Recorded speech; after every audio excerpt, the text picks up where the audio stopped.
잡기한테 널 빼앗기게 둘 것 같으냐? 넋을 건지기는커녕 접근도 힘들겠는데. 그놈 홀령을 찾아 이 몸에 다시 돌려 넣겠다. 내겐 가장 소중한 얼굴인데.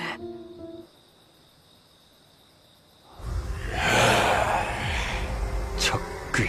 Yori terbangun di istana setelah pengawal yang selalu menemani Yunkap menemukan mereka.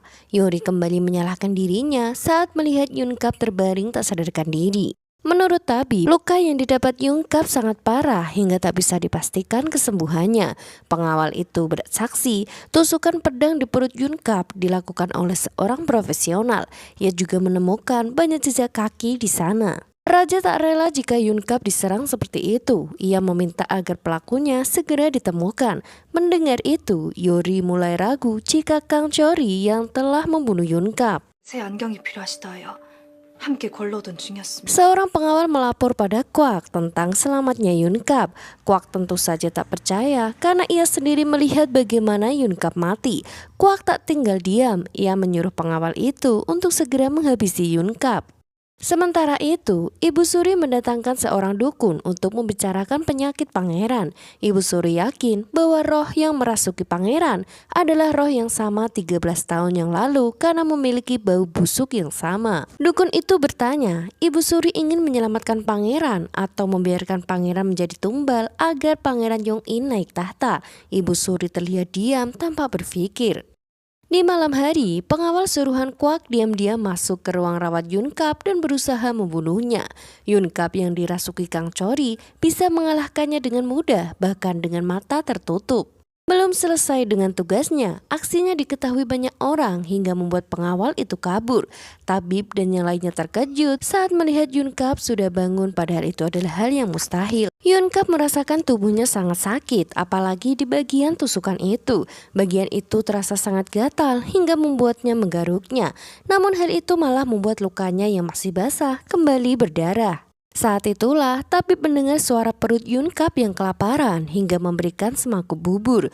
Yunkap tak tahu bagaimana cara untuk makan hingga pelayan istana menyuapinya. Suapan pertama membuat Yunkap takjub dengan rasa bubur di lidahnya. Sebagai makhluk yang tak memiliki indera, ini adalah pertama kalinya lidahnya merasakan makanan yang baginya rasanya sangat luar biasa. Yunkap menikmati setiap suapan yang masuk ke mulutnya dengan sangat takjub.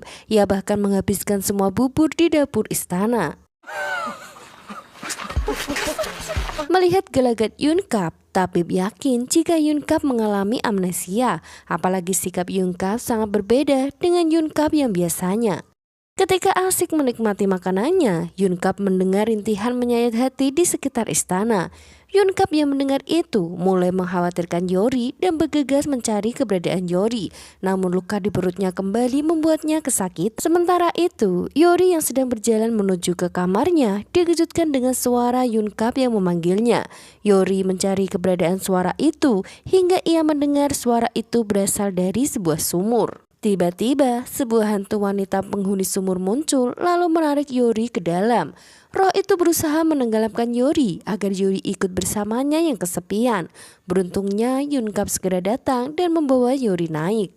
Hantu itu tak tinggal diam dan mencoba menarik kaki Yunkap dengan rambutnya. Yunkap berbalik dan menyerang hantu itu dengan sebuah cahaya yang keluar dari tubuhnya. Hantu itu ketakutan dan memilih kabur. Saat mencoba membangunkan Yori, Yunkap kagum melihat kecantikan Yori. Kang Chori memberitahu Yori bahwa arwah Yunkap pasti telah menyeberang sungai Samdu karena ia telah lama tak melihatnya. Namun Yori tak ingin mempercayai apapun yang diucapkan Kang Chori. Ia yakin arwah Yunkap masih ada di sekitar istana. Kang Chori kemudian marah dan tak ingin Yori membahayakan dirinya.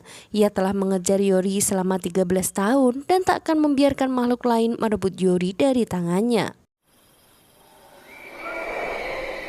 Yunkap kemudian mengajak Yori pergi karena tempat itu sangat berbahaya. Namun lukanya kembali berdarah hingga membuat Yunkap kesakitan dan pingsan. Hari berikutnya, Yori menemui Raja dan menentukan kacamata yang cocok untuk Raja. Yori memberikan sebuah lensa. Setelah melihat keadaan mata Raja, Yori berencana akan membuat kacamata itu secepatnya. Namun Raja dengan cepat menolak karena ia masih memiliki kacamata yang bagus. Melihat kacamata yang dipakai Raja, Yori yakin jika lensa itu adalah batu pelindung wanita. Dulu saat neneknya memberikan batu pelindungnya, ia melihat batu pelindung yang lain. Yori tak mengerti mengapa batu pelindung itu ada di tangan Raja. Yori berusaha untuk tetap tinggal di istana untuk mencari jawabannya. Ia menawarkan memberikan kacamata baru berwarna hitam sebagai alasan agar ia diperbolehkan tinggal di istana. 만들어 바칠 수 있도록 통촉하여 주시옵소서. Yori terlihat kembali mencari tahu tentang hantu sumur itu. Ia masih tak mengerti apa tujuan Yunkap membawanya ke istana jika bukan untuk membuat kacamata. Saat itulah Yori bertemu dengan Ratu dan segera memintanya pergi dari istana. Seorang dayang kemudian memberitahu Ratu bahwa Yori datang bersama Yunkap. Ratu kemudian menyuruh Yori untuk tinggal di istana dan akan bertanya langsung pada Yunkap untuk memastikan apakah Yori wanita yang pernah dibicarakan Yunkap padanya. 갑에게서 직접 듣고 Di sisi lain, Kang Chori berusaha keras kabur dari tubuh Yunkap. Ia menjatuhkan dirinya dari atap, melompat ke perapian, serta melukai tubuhnya dengan pisau. Namun semua usahanya sia-sia, bahkan semua orang menyebutnya terkena gangguan mental. Beberapa teman Yunkap mencoba menghentikannya saat pria itu berniat menjatuhkan diri dari atap. Yori yang mendengar kabar itu kemudian bergegas ke sana. Sayangnya Yunkap sudah pergi ke rumah Gisaeng bersama teman-temannya itu. Yori hanya bertemu dengan ibu Yunkap yang begitu khawatir dengan putranya. Yunkap bersikap dengan sangat tidak normal. Ia makan begitu banyak hingga membuat teman-temannya berencana meninggalkannya. Yunkap tersenyum lebar ketika bertemu Yori, namun reaksinya begitu berbeda saat bertemu ibunya. Ibunya kemudian menariknya keluar dengan paksa. Awalnya Yunkap ingin menyerang ibunya, tapi Yori melarang, apalagi saat melihat ibu Yunkap begitu mengkhawatirkan putranya. Yunkap sampai di rumahnya dan tertidur dengan pulas, sementara ibunya terlihat membersihkan sebuah kamar yang akan ia pinjamkan pada Seori. Ibunya begitu senang saat bertemu dengan Seori. Ia kemudian menceritakan tentang pertemuannya dengan nenek Yori saat Yunkap masih berusia 1 tahun. Nenek Yori berkata bahwa Yunkap tak akan berumur lebih dari 30 tahun. Nenek Yori kemudian membuatkan sebuah jimat sebagai pelindung agar Yunkap bisa berumur lebih panjang. Ibu Yunkap bersyukur karena Yunkap masih hidup pada kejadian itu. Ia juga sangat berterima kasih karena Yori telah menemaninya. Namun Yori malah semakin merasa bersalah pada ibu Yunkap. Malam harinya, Yori berdoa untuk ketenangan jiwa Yunkap. Yori kembali teringat pada kejadian masa lalu di mana warga desa menyiksanya karena telah membawa Kang Chori bersamanya. Yunkap lagi-lagi menolongnya dan melarang warga memukuli Yori. Yunkap juga mengatakan bahwa sebelum datangnya Kang Chori, desa mereka juga sudah mendapat musibah. Yunkap kemudian meminta Yori untuk ikut pindah bersamanya ke Hanyang. Namun Yori menolak karena tak ingin membuat Yunkap terluka lagi karenanya. Meski Yunkap terus berkata bahwa itu bukan kesalahannya, Yori tetap tak ingin pergi. 너 때문이 아니야. Yori kembali bertanya-tanya di mana arwah Yunkap berada. Tapi Kang Chori tiba-tiba muncul dan berkata bahwa Yunkap sudah pergi selamanya.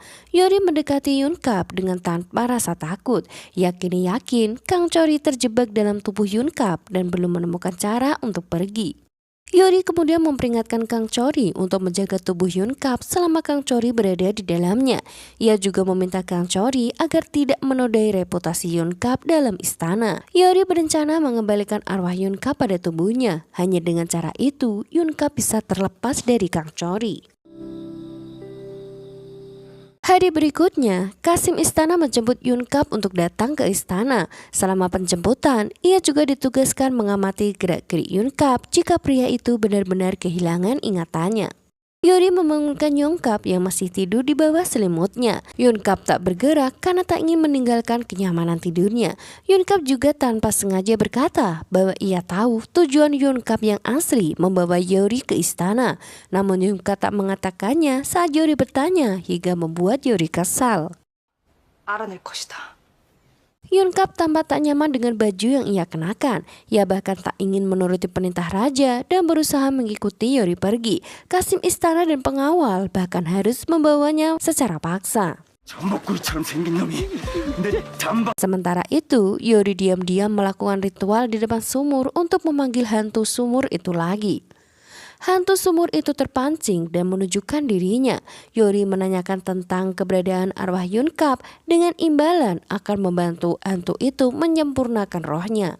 Mereka juga bisa mendengar suara dukun buta itu sedang melakukan ritual. Hantu sumur yang mendengarnya tampak ketakutan dan berniat untuk pergi.